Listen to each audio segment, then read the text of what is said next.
We enter into the Holy of Days and the celebration of the Holy Week. And in today's gospel story about Martha anointing the feet of Jesus with costly and aromatic perfumed oil and wipe the feet of Jesus with her hair. In the gospel, there are two dispositions in which we bring into our reflection as we embark this year's Holy Week. First one is about the gesture of Martha. The gesture of Mary, the sister of Martha, where she anoints the feet of our Lord with perfumed and costly oil. And here this sets the very disposition, the proper disposition, especially as we celebrate the Holy Week. Because what Mary did is a gesture of self-emptying. Yahang gidihugan sa pinakamahal niya nga agwa, no? Mas mahal pa sa Hermes o mahal pa sa Louis Vuitton, no? Johnson & Johnson radi ay. And this is the prized possession of Mary. And yet wa siya nagduha-duha sa paghatag niini. Wa siya no reservations at her heart to offer this as a gesture of her self-abandoning, self-emptying to the Lord. And this is also the kind of attitude that we should have. The Holy Week calls us, once again reminds us that God calls us to Himself. And only our gesture of repentance and remorse would lead us back to God, who offers us mercy that transforms us, mercy that saves us, mercy that is ennobling.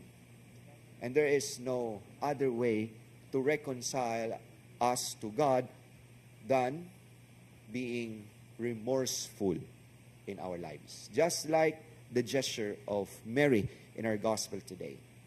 And remorse can only be attributed if the heart is more than willing to empty oneself to God. Ang wa ni nagkaskas si Maria, kundi gipadayag niya ang iyahang kinatibuk-an sa paghalad sa iyang kaugalingon ngadto sa Dios, which is the very foundation of a good spirituality, the very foundation of the very spirit of the Holy Week. Remorse, self-emptying, self-giving, so that God, in His goodness, love, and mercy, can fill us of Himself. Unless we empty ourselves, then the Lord cannot enter into our lives. It's just like you cannot fill a glass that is already filled up, or else you can just waste the water that you are putting in a water that is already full of water. Mausad niya nga atong kaugalingon karon ni ining Semana Santa, ato ang habwaan aron sa paghabwa na apay masulod. Ato ang limpyuhan aron ang makasud ug ang musud sa atong kaugalingon. They can feel our generosity of ourselves. That is the way we celebrate the Holy Week. That is the way in which we reconcile to the Lord. The other person in today's gospel is the attitude of Judas Iscariot. Kundiin, nagpadayag siya sa iyahang huna-huna nga sayang ang gibuhat ni Maria, gibaligya pa oroy ni, na ni dako nga halin, ug ang halin ato ning gamiton alang sa pagtabang sa mga kabus. Which in fact, a very noble intention. And yet, if we examine the heart of Judas Iscariot, this is a kind of an attitude that is holding back things from God. Di sa ko mangumpisal kay di pa ko andam. Kano sa man ta maandam, no? Di sa jud ko mo duol sa Ginoo, musud simbahan kay mo asuon niya ko. Ay lang kagol kay ang pare mo una mo aso, no? Hold them back from God.